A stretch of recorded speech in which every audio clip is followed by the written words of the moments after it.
Good afternoon. I am Deirdre Marsh-Girardi from the Sacramento County Office of Education and the project lead for the California Dyslexia Initiative. We are so excited to have so many of our friends and colleagues from across California and other locations join us in this learning community. Welcome to the 2022-23 CDI Expert Webinar Series. In this year's series, we will learn more about identifying risk factors, setting up effective MTSS RTI school systems to prevent reading difficulties, and delivering research-based instruction to support and remediate struggling learners and students at risk for and with dyslexia. Today, we are excited to feature Dr. Lillian Duran. To support our attendees, we've created a Padlet that will host the slides as well as the webinar companion document that includes discussion prompts and additional resources to further explore the webinar content with our colleagues. Recordings will be posted on our website about a week after the session. You can access the presentation slides and companion document on the CDI Padlet that will drop in the chat. Next slide. The Sacramento County Office of Education, SCOE, is the project lead on the California Dyslexia Initiative, also known as CDI. One of the goals of CDI is to provide professional learning opportunities within a system of support and across California to build knowledge, skill, and capacity around teaching and supporting struggling learners and students at risk for and with dyslexia. We are delighted to partner with our friends at Glean Education to deliver this expert webinar series to build awareness of dyslexia among our California State's educational stakeholders. It is my pleasure to turn the mic over to Jessica Hammond, founder and CEO of Glean Education, who is leading the coordination efforts of this webinar series. Thank you, Deirdre. Next slide, please. We are thrilled to partner with SCOE and the California Dyslexia Initiative to coordinate this webinar series. For those of you who may not know us, Glean Education partners with schools, districts, and states to deliver online training, school leader consulting, and web-based coaching. Our work aims to build educator understanding of evidence-based literacy practices to improve student literacy outcomes. Next slide, please. This is the fifth in a series of webinars this year on understanding dyslexia within an MTSS framework. If you haven't already registered for the future ones, we'll be putting the registration links in the chat, so be sure not to miss them. Next slide, please. It is my honor to welcome Dr. Lillian Duran.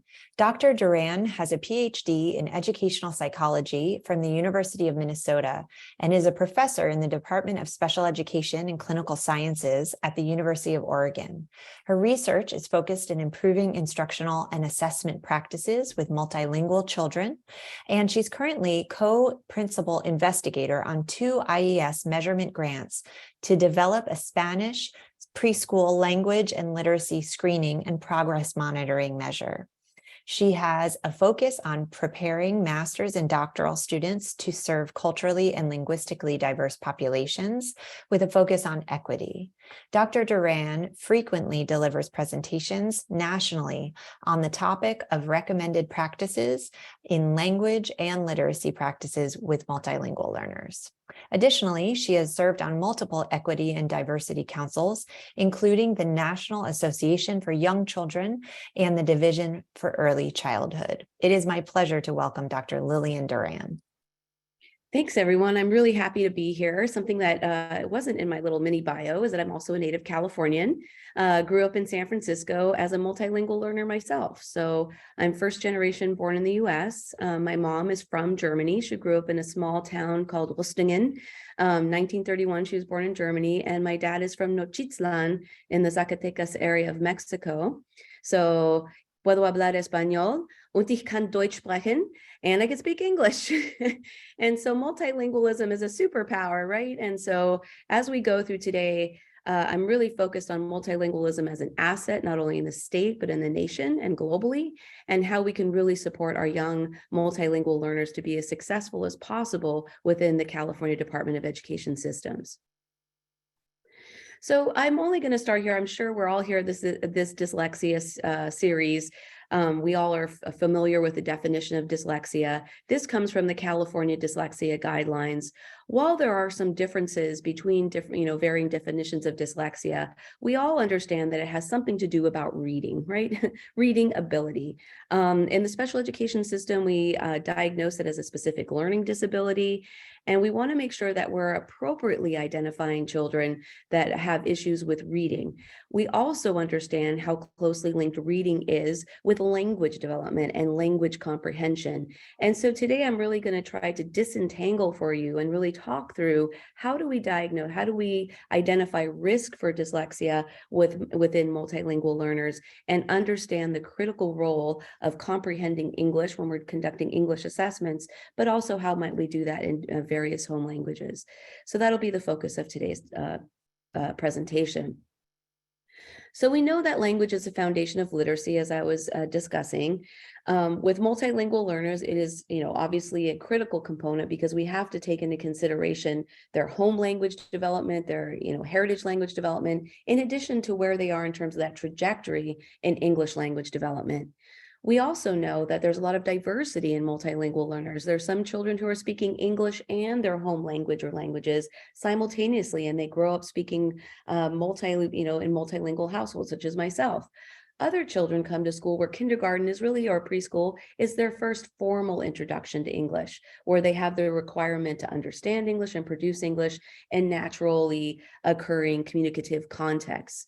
So when we think about our multilingual learners, we also have to think of this broad variation that they'll have in language proficiency, both in terms of their heritage language and also in English. And so when we look at language development, that gives us a window into their ability level. And so we're going to be focusing today, as I talk about multilingual learners, I like to set the stage for the broad range of multilingual learners that we are addressing and making sure that we're understanding there's varying levels of language proficiency, again, both in their home language and in English. Oops, there we go. So let's talk a little bit about California student demographics. You're out there in the field. None of this is going to be surprising to you. This comes from the California Comprehensive State Literacy Plan, which I've spent some time combing through and reading. So in thinking about this, about 54.9% of the state is Latina or Latinx or Latino, whatever, term that you prefer and feel most comfortable with. There's also, 22.4% are white students, Asian students, African-American, 2 or more races, Filipino, American Indian, Alaska Native, and Pacific Islander. Within all of these demographics, there are various languages that are spoken across the state.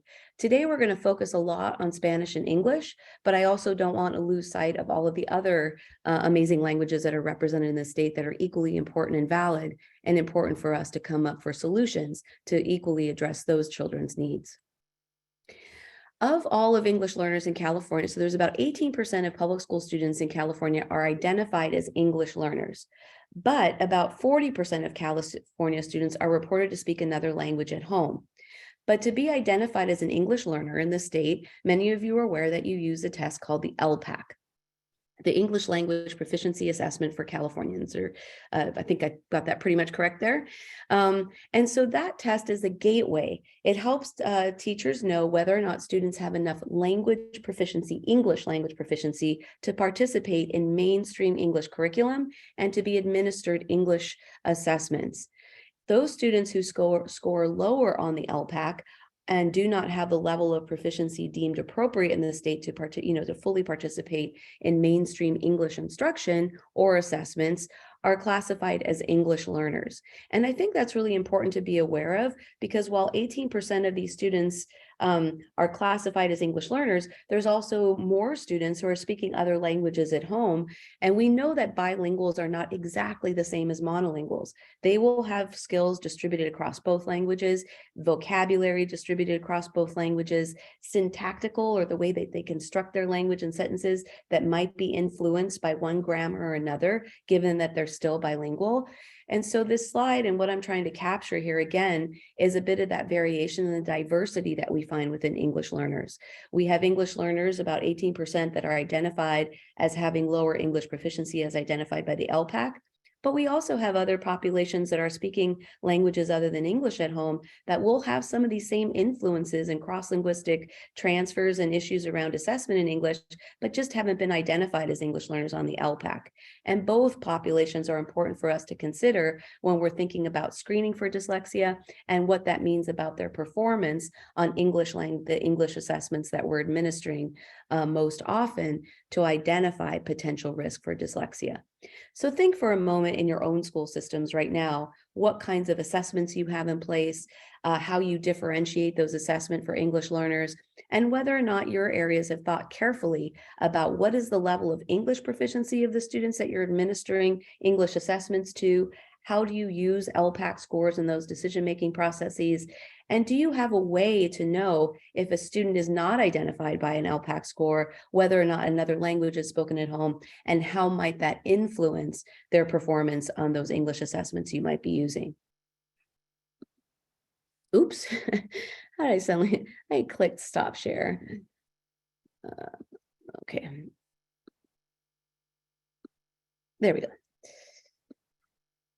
All right, so let's think about our English learners. How are they performing in the state when you look at your reading score? So I pulled this again right out of the California Assessment of Academic Performance and the California State Literacy Plan. And this shows the student performance on the California Assessment of Academic Student Performance. This is the reading, the literacy overall score. So California has its own system, obviously, measuring students. These data here are from that assessment in the literacy strand. And what we see here, you can see in the table is that the standard is exceeded on this literacy measure, the standard is met, the standard is nearly met, or the standard is not met. And so what we see here on this table is that for our English learners, and again, this is probably no surprise, we have 62% of English learners in the state are not meeting the literacy standards that are set by the state. So consequently, California has devised this state literacy plan and is really trying to address the needs of English learners to make sure that we're really meaningfully changing these statistics that we're seeing in the state. 25% are nearly met. Only 10% have met the standards and only 2% are exceeding the standards. So the critical importance of the conversation we're having today, focused on screening, is the early identification of children that would benefit from some additional support for their literacy development. The statistics are playing out in the state that these students do in fact need more support. And so it would be beneficial to identify them early on and provide appropriate supports to really change these trajectories that we're seeing in the state. And I want to say here, I really like this quote by Norma Gonzalez. She wrote a book called I Am My Language, Discourses of Women and Children in the Borderlands. And I like to use this quote here because I want to make sure that you're understanding that I'm not identifying the risk in the children or the families. This is really a systemic issue that's happening here. This is a systemic issue where our school systems are not necessarily addressing these students' needs, and this is why we're seeing these outcomes. These children are children of promise. They are not at risk. They are not disadvantaged. Their struggle is the struggle of children everywhere to grow and develop in a world that is sometimes confusing, sometimes harsh, sometimes ambivalent, but within which they are uniquely endowed to grow. So as we go through this presentation here again, I want to emphasize that when we're talking about risk, I'm not necessarily just identifying it in the population as a deficit-based model, but instead asking the question, how does the system place these students at risk? And what can we do to be more supportive, have strength-based approaches, and to really, again, meaningfully change these literacy outcomes that we're seeing in the state? So California has the state comprehensive state literacy plan, and to their credit, they're really trying to address these issues. The purpose of the state literacy plan is to align and integrate literacy initiatives, content standards, and state guidance documents to support teachers of students birth through grade 12. So this includes preschool as well, and these early childhood services, which is also really important because we understand that language is the foundation of literacy. The state literacy plan is built on the premise of multi-tiered systems of support. And as we mentioned, this series has really included a lot of information about MTSS. So I don't necessarily need to belabor like, what is MTSS? We're kind of all on board with the pyramid model. But what I want to highlight for this presentation is that assessment is like the skeleton and backbone of MTSS, which is why I choose to focus on assessment development. I see it as a critical role within MTSS.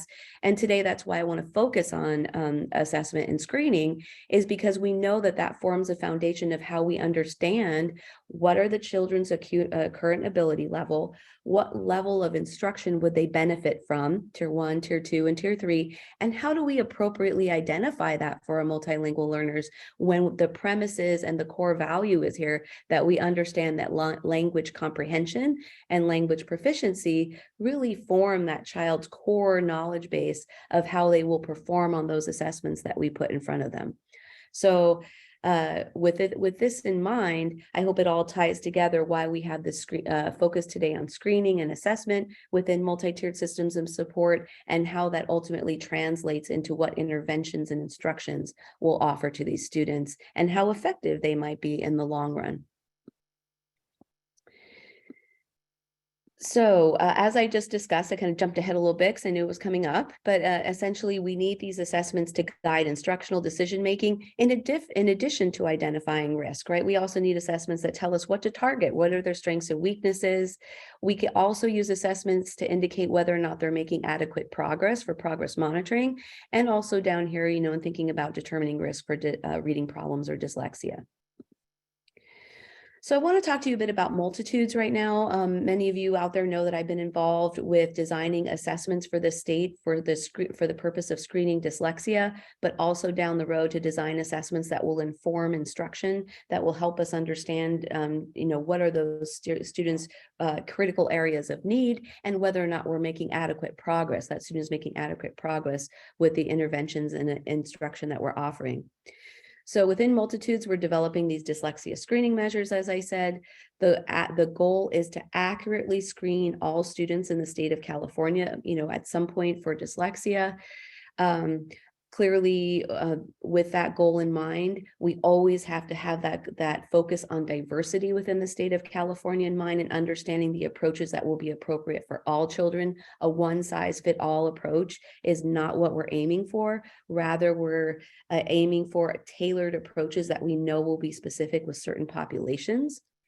The goal is to identify students' strengths as well as their areas of need, and we're developing follow-up assessments. So once you screen for dyslexia, then a deep dive into what are those students' needs, what areas, is it alphabet knowledge, is it phonological awareness, is it decoding, is it more of a language issues that they need, so that we can provide teachers with real-time tools to really help them do a better job of targeting their instruction. And we're also working within a range of instructional environments so that we can support meaningful recommendations across 90-10 programs, 50-50 programs, English-only programs. That, you know, we know that these children find themselves primarily in English-only programs, but I applaud the state for their movement toward more bilingual programs. And I really hope that those programs increase in the state to really support these students both in their home language and in English.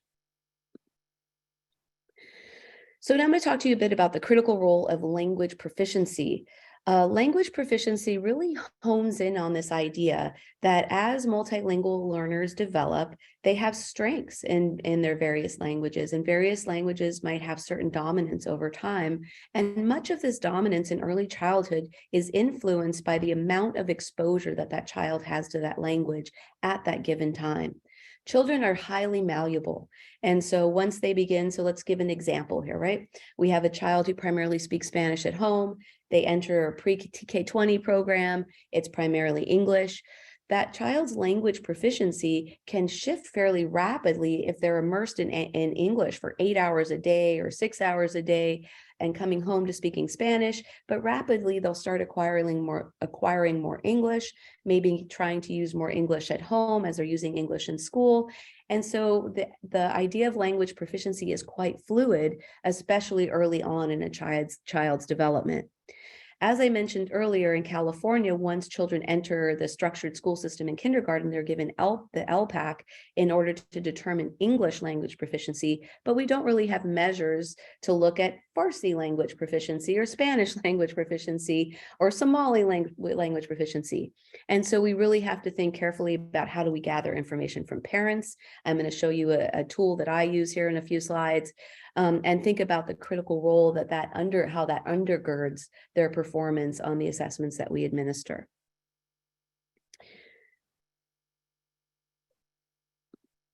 Okay, so I want to read you this quote. This comes from, I think this is the California State Literacy Plan where I took this from. The languages and cultures English learners bring to their education are assets for their own learning and are important contributions to learning. Sorry, let me move this to learning communities. These assets are valued and built upon in culturally responsive curriculum and instruction, and in programs that support, wherever possible, the development of proficiency in multiple languages. So in our work, I want to emphasize the asset-based approaches that we have.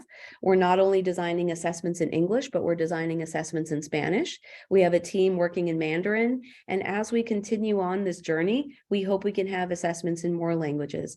Obviously, this all takes time, but we want to show how our work aligns with the California State Literacy Plan and the fact that we want to support multilingualism. So here are some important considerations in screening for bilinguals.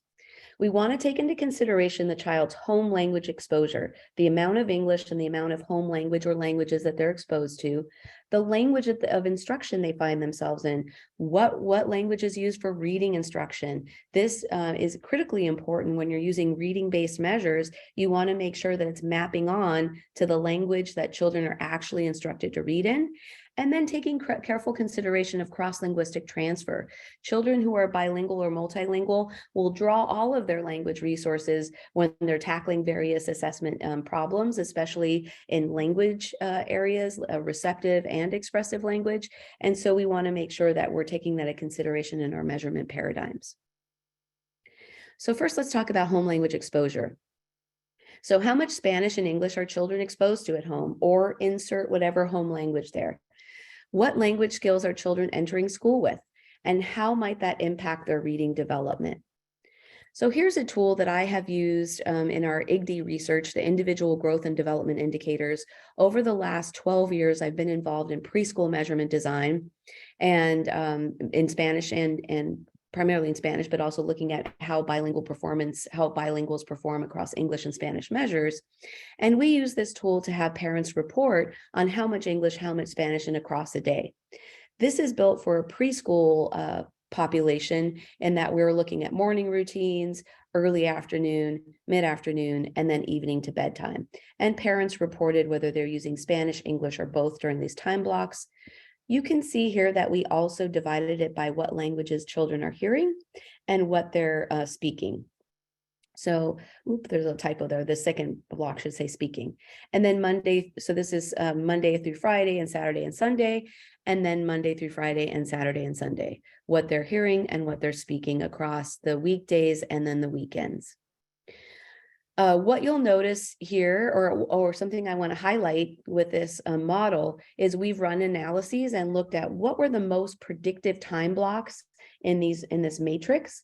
And what we found is that the weekends were actually the most predictive of children's language performance in Spanish and English on the IGDs rather than the weekdays. Now, again, I'm talking about a preschool population, but I think something like this, some nuanced approach to gathering more information from families about how much of their home language, how much of English is being used at home, what language is the child hearing, what language is the child speaking, could be beneficial to understand more about how would you expect their performance to be in English, Spanish, or whatever other language that child speaks, whatever assessments you're administering.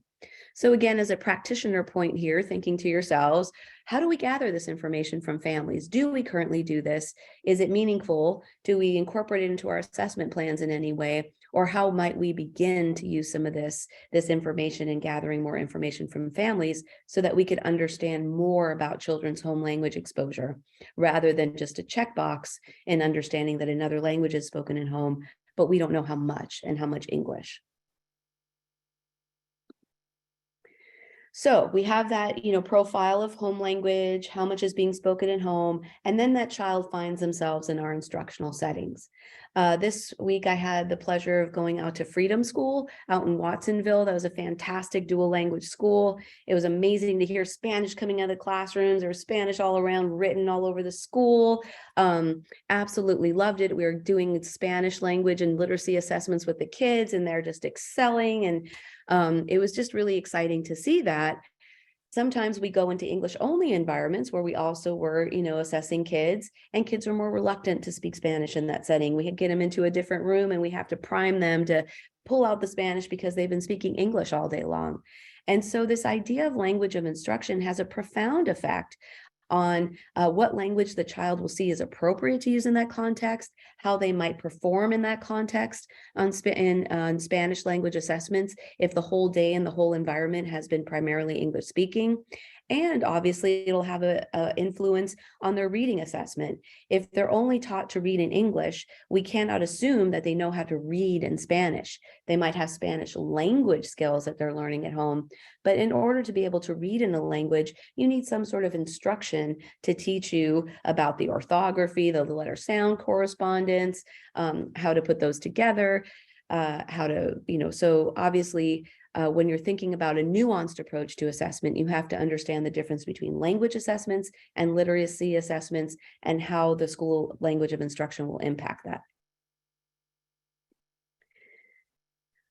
So a few things to keep in mind, that if the child is in English only classrooms, we have found through research that often Spanish language development will either plateau or potentially decrease over a year because children are allocating so many of their resources to learning English and being in these English only environments that they might not have the same trajectories in their Spanish language development as a child that's in a dual language program where their Spanish language and literacy skills are being supported.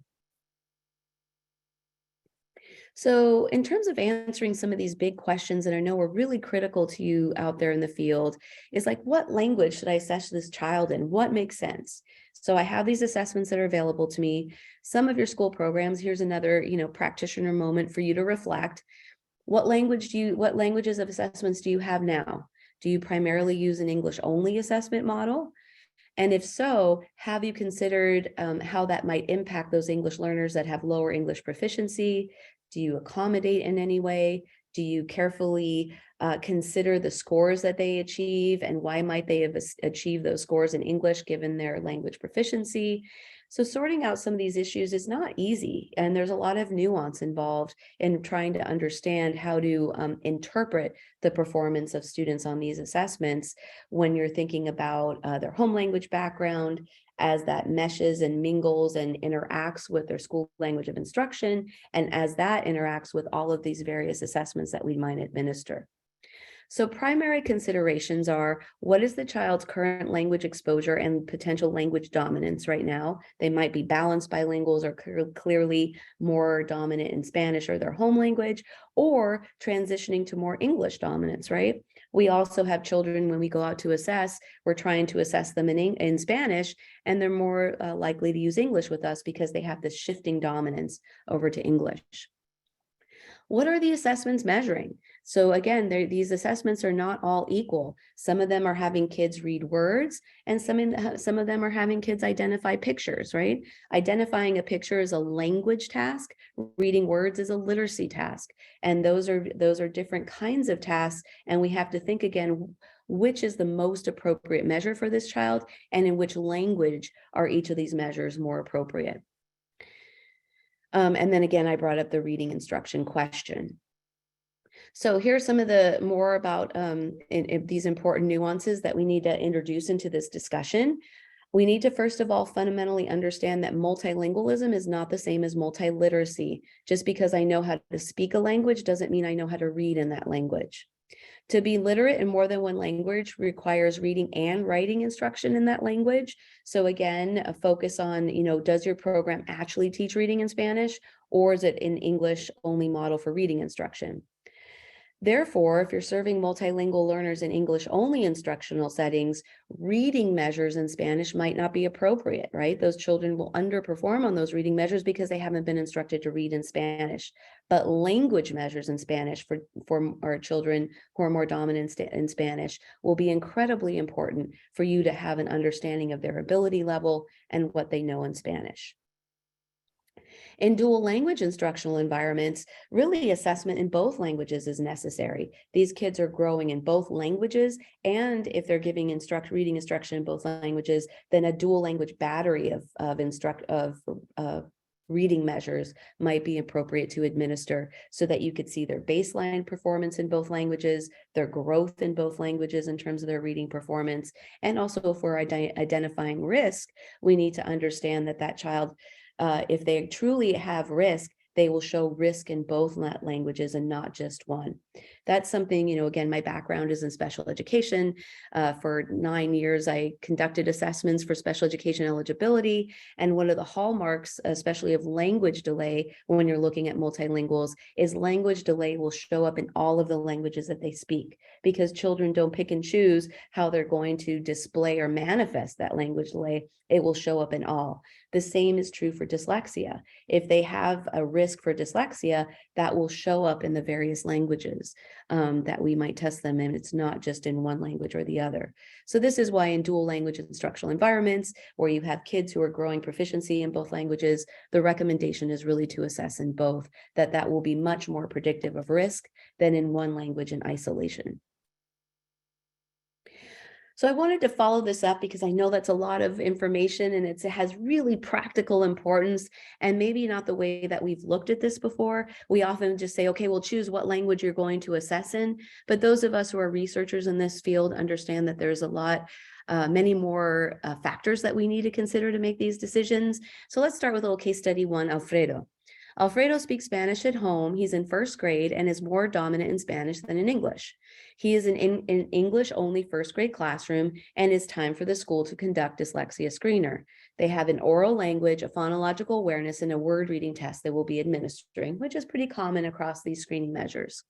So what language or languages should we use for assessment?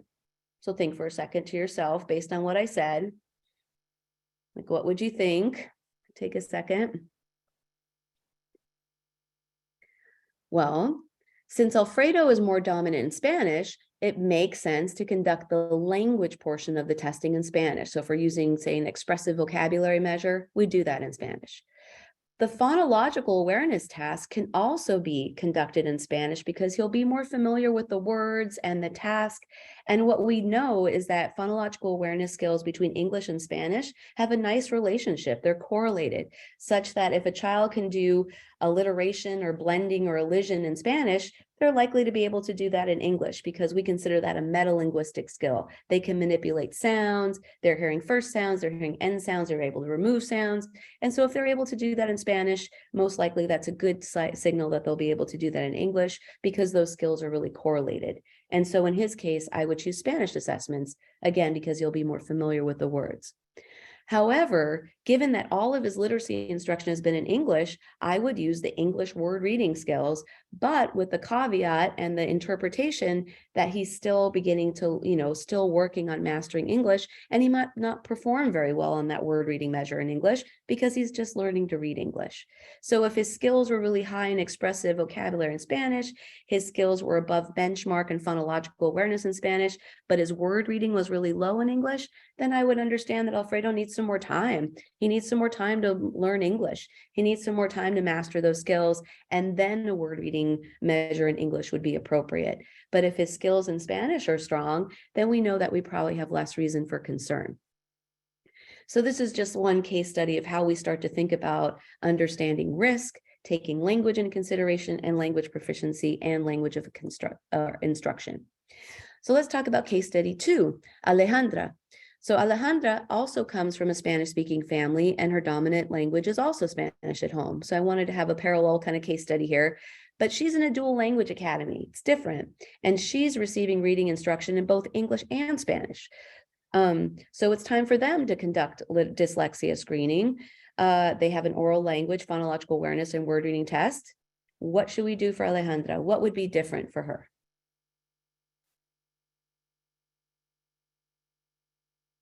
Well, Alejandra will have skills distributed across both languages, right? She might be Spanish dominant, but here she is, say she's in a 50-50 program. She's getting this, she's had kindergarten in English. Now she's in first grade. She's getting this 50% in English. So really for her, the profile is assess in both languages. See where she is at in both languages. Just because she's learning both doesn't mean she'll have equally distributed skills. And for a child like this, you would use her best performance. You would assess her in both and take her best performance and see, where she is in terms of her skill development and how that's distributed across both languages. When possible for the language assessments, you would use assessments where conceptual scoring is available to you, meaning that you could score both languages at once.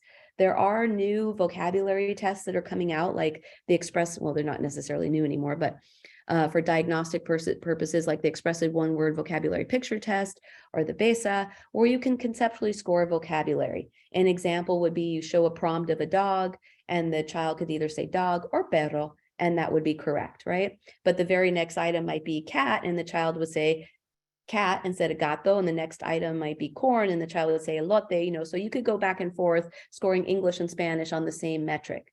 In the Multitudes project, we are working right now on a vocabulary measure that can do just that, so that teachers can effectively and efficiently measure bilingual vocabulary in one setting. So we're coming out more and more with these conceptually scored measures, again, recognizing that bilingual or multilingual children are not two monolingual squished into one. They are unique in that they will draw on their linguistic resources as they're going through. And it's a very facile kind of cognitive process they're going through in terms of retrieving that vocabulary. And in fact, the more bilingual a child is, that language center, those languages are stored together. So it only makes sense that they would be drawing from those resources.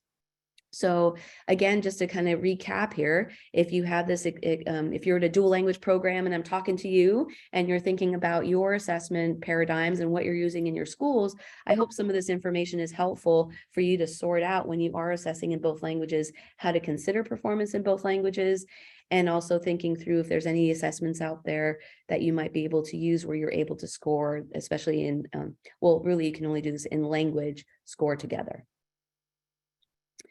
So I want to talk to you for a minute about cross-linguistic transfer. So what I wanted to, as I mentioned earlier, there's an evidence of transfer of skills from Spanish to English or English to Spanish. Particularly in dual language programs, you're really able to facilitate that transfer because you're teaching in both and building that bridge. Children by osmosis don't necessarily transfer those skills. It helps in our instructional environments when we make connections, like with cognates, similar structures in the language, the alphabet knowledge, letter names, letter sounds. But what we do know is that Spanish and English are related enough to have this bridge. There's also predictive relationships between Spanish measures and English reading outcomes. So in terms of supporting the academic success of multilingual learners in the state, I just want to emphasize that multilingualism is a priority in the state, and we want to capitalize on those assets. So in Multitudes, when we talk about, developing measures that identify risk for dyslexia, what we're talking again is about this need to improve the reading outcomes of that population in the state and helping the system improve. So that those children will be better readers and have stronger abilities and will support their multilingual learning process. So to end this, I just want to go over the new battery that we're developing. We've got oral language measures where we have a narrative story retell measure, expressive vocab, receptive vocab, listening comprehension, sentence repetition, and the attention that we're paying to language development, in addition to these literacy-related measures, phonological awareness, processing and working memory, and decoding. We're putting together a package that we hope will be useful to the state, not only for screening, but as a secondary after we screen, thinking about these measures that will have instructional relevance to understand exactly where we can target our instruction and intervention to really meaningfully improve children's reading outcomes. Here are some references from today. And with that, I think I'm ready for some questions, right? All right. Thank you, Dr. Duran. Yes. And what a wonderful presentation. Gave us a lot of insight on dual language learners and how to support them. And I'm excited to delve into a few of our participant questions. Before we do, I wanted to mention the companion document that we always create that accompanies each webinar. And the webinar companion document includes prompts to discuss after attending the webinar and additional resources to further explore the webinar content. Many people are using these as guides for PLNs, and it seems like it's proving really effective. You can find the webinar companion documents and recordings at scoe.net/CA dyslexia. A reminder to put questions in the chat if you have them for Dr. Duran. We're going to be turning over to questions very shortly, but I will have you show Dr. Duran the last slide, which will have our survey link. And we would love for you guys to fill out the survey while we're asking Dr. Duran your questions. And the link is also in the chat for the surveys. So the first question we received from participants is, how can I help students who have difficulty in English as a mother tongue? So they're struggling already with English as their language, but they're studying Spanish as a foreign language. Do you have suggestions or tips for that? Well, I mean, the first thing that I need to know is exactly what they're struggling with, right? So that's a very broad question. So it's hard for me to understand how to respond to that if I don't understand what exactly they mean by they're struggling. So are they struggling with language development more generally, or are they talking about reading development? Maybe that person can help me there, because then that will influence how I could answer that question. So sorry, that's a little too broad for me to answer. She responded in speaking and writing. In speaking and writing. So Yeah. I guess the first thing is like, how has this risen to the top? Is it like a significant issue with speaking and writing, like where you feel like you might need to refer to a child studies or a student study team and kind of go the road of getting some evaluations for that student? You would want to make sure that your instruction that you're delivering in English and in an English-Spanish setting is robust enough to address those students' needs. And then also look at, well, how well are they mastering Spanish? Again, if this child does have some potential disabilities or some difficulties arising, you might see some similarities in what's happening in their Spanish language acquisition.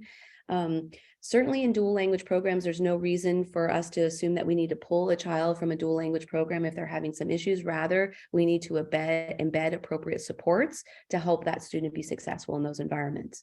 So thank you so much. And there was further clarification, which I think is pertinent to this webinar series as well. She explained that this is specifically a student with dyslexia who's in 5th grade, but trying to learn a foreign language. So if you could just speak to that as well.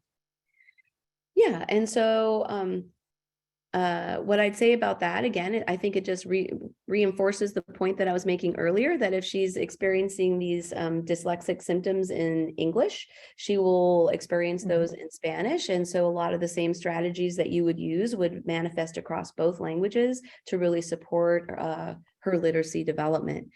To get into all the specific strategies in this webinar is a little much for me to do, but I would emphasize that it's not uncommon for these issues to bubble up in both, like I said, in both languages, especially since she already has the diagnosis of dyslexia. But it's really important that appropriate supports are offered, and hopefully there's some resources in the building for that through the special education that would support that. Okay, wonderful. Can you speak a little to screening, dyslexia screening itself? You mentioned Multitudes Screener. Can you tell us which measures teachers should be looking out as part of this comprehensive kind of screening? And you pointed out the layer of supporting multilingual learners with this. Is that something that has to be activated on these dyslexia screeners, or is it meant to be just built into it to support teacher screening? So it's kind of two questions. Okay, number one, so the information about exactly what will be in the dyslexia screener of Multitudes is not yet released. We're still running some of the psychometrics behind the scenes to make sure that we have the most predictive measures. So we've been testing, close to 5,000 children. And we're looking at which measures are most predictive of word reading outcomes. And so we're looking at some different models right now, and we're very close to making those decisions. We have developed also very sophisticated decision-making trees for if this child is a monolingual English speaker, they speak Spanish and English, they speak languages other than Spanish and English, they find themselves in English only 50-50, 90-10. So when we release this to the state, we're going to have this decision tree that hopefully helps teachers make decisions about what would be the most accurate approach to dyslexia screening for that child, because we understand that the teachers are going to need to know, to have guidance to know what measures should I select in what language, given this child's language background and given the language of instruction. And so we are behind the scenes thinking through all of those issues, and hopefully we'll have enough guidance and support to direct that. Wonderful. A question came in concerning phonemic awareness assessments or phonological awareness assessments. Are there PA assessments available in Spanish? We currently use David Kilpatrick's PAST. If so, if there are available, where might we go to find them? All right, so there's a couple different phonological awareness assessments that are available in Spanish. It depends what you want to use it for exactly, but the test of phonological awareness in Spanish, the TPAS, is aptly named. It is what it is, but you could look that up. The TPAS, it was Riccio is one of the authors. I can't think of the other. Hasbrook might be the other one. But that's a measure that's been around for a while. I know of a preschool measure called the BAPS, that's by Carol Hammer, but that's only for preschool. And then I believe the Woodcock-Johnson Reading Achievement Battery might have a phonological awareness measure in it. And so does the SELF, the Clinical Evaluations of Language Fundamentals, I believe also has a phonological awareness measure embedded in it in Spanish. Multitudes obviously will be released here soon, and then we will have our phonological awareness measures available in Spanish as well. Fantastic. Any advice about supporting students who may be trilingual or more to some degree, such as Indigenous speakers of MOM whose community language is Spanish as they newly learn English?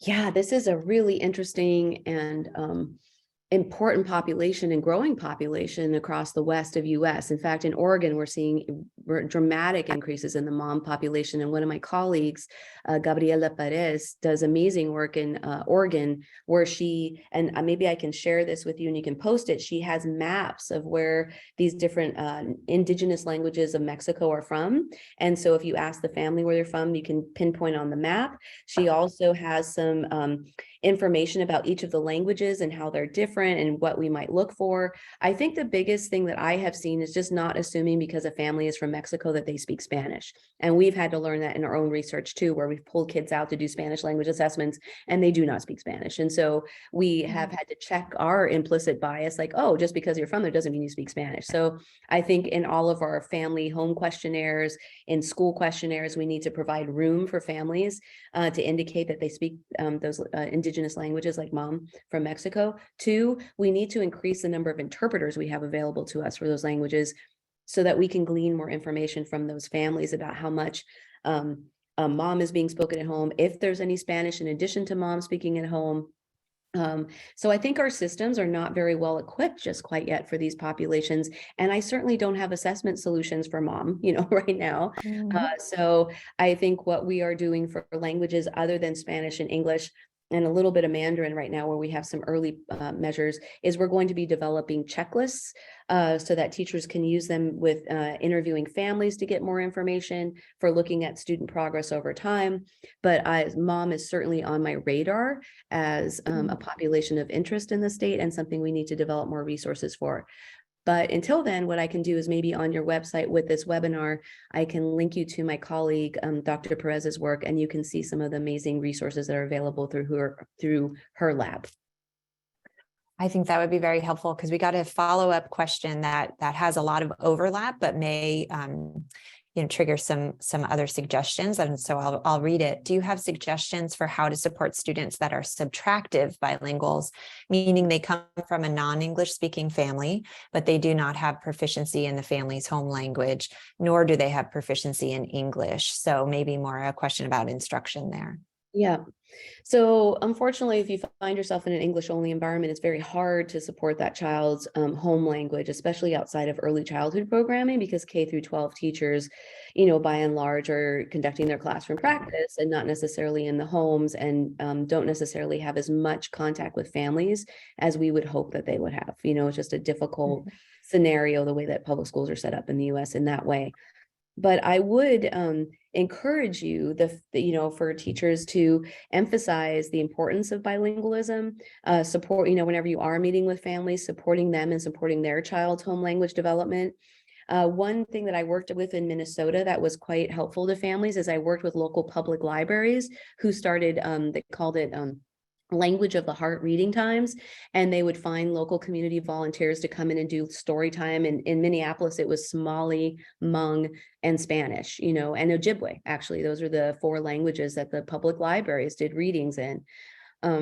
I think this is where we have to think creatively and start thinking about community partners to help that child begin to continue their home language development while they're also gaining English language proficiency in our programs. We don't want to give up on their multilingualism. Instead, we want to think creatively about how to support both languages and their development of both languages.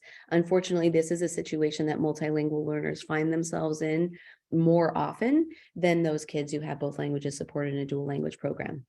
So I think we need to do a lot more thinking overall about what we're doing to these children's language development in English only programs and how we can do more to support their multilingual development. Thank you. How do you evaluate and account for the breadth of language in the home setting? That is, for families with parents who did not acquire reading or literacy skills, or families who do not use academic vocabulary? I'm not sure what the question is in that. Can you say that? I think the question is, how do you support students who may have parents who are lacking literacy skills or reading skills, either in their home language or in the school language? Is there something that can be done to support those students and the families? Yeah. So, I think number one is just really high quality instruction in your classroom. I think number two is having high expectations for that students. There are various reasons that families don't have access to literacy education. If you take my family and as an example, my mom has less than a 3rd grade education because she grew up during World War II in Germany, right? My mom barely reads, and it doesn't mean that needs to limit that child. Often materials are being sent home that I had to read to my parents and be that advocate in my household. And so I think number one, we need to make sure to have high expectations for these children and understand that the parents' generation doesn't have to limit that next generation coming up in our public schools. Number two is just offer them the best of the best, offer them that really high quality literacy instruction so that they can have high literacy rates and again, be that next generation that are solid readers and able to access information in such a complicated world that we live in. So, and then number three, make sure the outreach to the families at an appropriate level. Do we have interpreters available at meetings? Are we not just sending things home in a written form, but are we able to call families? Are there ways that we're leaving messages for families so that they're not left out of this important homeschool bridge simply because everything that we're communicating to them is in a written form? So I think there are different various mechanisms that we can use, but I think number one, whenever I receive those questions, is to make sure that we're not placing any limitations on that child simply because their parents are not literate. How does a student being an English language learner affect their ability to qualify for special educational services through specialized academic instruction? Does a student need to show a certain level of English proficiency to qualify? Oh, I love this question. No, the answer is a firm no. We in special education, our laws explicitly state that we are supposed to assess in home language or the languages that are likely to yield the best results, the most accurate results from that child. That nowhere in our law does it say a child has to reach a certain level of English proficiency before they will qualify for special education services. Also, there's nowhere in law that says there's this silo where a child can only receive special education services or only services directed to English learners. They can receive both simultaneously. And in fact, for an English learner, it's beneficial to have both on their team so that we can really address that child holistically. Think about all of About, of any population of children, about 10% will, in the United States, will be found to have some educational disability within the 13 categories of special education that we have in the United States. And so it's important for us to move forward with those evaluations if we really feel like that child is challenged, has a learning challenge, and to have a special education team that knows how to conduct assessments, both in that child's home language and English, interpret performance, and look at the need for special education services. And the one last thing I'll say in special education, while we do use standard scores and looking at children's performance on these standardized assessments, we also know that once we translate an assessment, or if that assessment wasn't normed on that population, we have to use clinical judgment and clinical decision-making of the special education team to determine eligibility. So it's not a score on a single test ever that is supposed to qualify a child for special education. It's a team decision and multiple points of data. And so that also has to be really clear. Wonderful. Thank you for clarifying that. Mhm. Can you speak to the importance of teaching the language comprehension strand for supporting students who are multilingual learners? So when thinking about language comprehension, the unfortunate fact is that many English learners who have limited English proficiency spend a lot of their school day with incomprehensible input, right? So they're spending time in a language that they don't understand. They're trying to master the language. And in the meantime, they're missing the content that's being taught in that classroom. And so it's critically important to understand that while we may be able to teach decoding and these discrete literacy skills, ultimately children need to have the language knowledge, the depth and the breadth of vocabulary, the understanding, the use of syntax and language, to be able to be good comprehenders after we get them, as we're working on decoding, we also need to be working on comprehension. And comprehension absolutely is embedded in language development.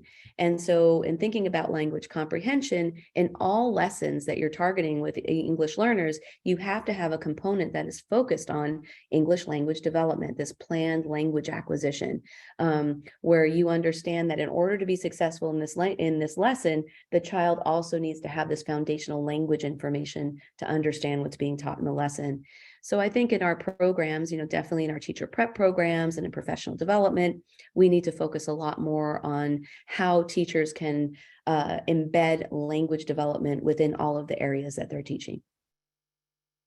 Wonderful. I think we have time for perhaps one last question. There was a question saying, are we obligated to provide special ed services in a student's home language or just testing? Oh, that's another great question. I love that question. So the law doesn't exactly specify that we have to provide. Let me just answer this from a professional standpoint. Let me say that first. I think it's absolutely imperative that we offer special education services in a child's home language if the deficit has been identified in their home language. So say you assess the child in Spanish, you've identified a language delay, a cognitive delay in Spanish, and then what logical sense does it make to give services in English to a child who does not understand English? I understand in practice, we do that all the time. Again, I was a special ed teacher for 10 years. I work a lot with special ed districts. So I understand that's often the situation we find ourselves in because we're like, well, we don't have staff who speak that language, or we're not able to offer it. So from a clinically important, from a clinical point, of course, it makes sense to offer services in the language that is likely to yield the best results, right? That is likely to have the best outcome for that child, that is likely to support their growth the most. And I would think by de facto that it has to be in a language that they understand.